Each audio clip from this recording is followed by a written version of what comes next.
Hey guys, and welcome to the Guide Infinity channel. In this video I'm going to teach you how to increase power in Whiteout Survival. It's a super quick and easy process, so make sure to follow along. So let's start by opening the Whiteout Survival app. And then all that you have to do in order to increase power is to do things like train and upgrade your troops, research technology, upgrade heroes, and improve gears.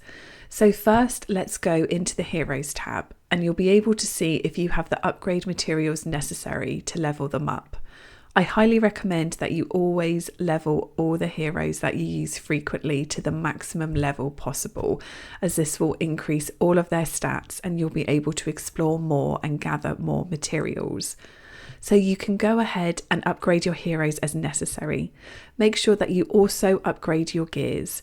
And besides all of that, always keep track of your furnace level.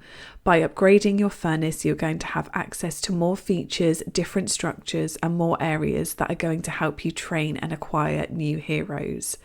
So as long as you always train your troops and upgrade them wherever possible, you'll be able to increase your overall power in Whiteout Survival.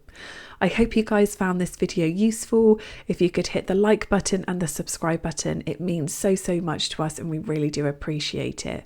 Thanks so much for watching, and I'll see you guys in the next one.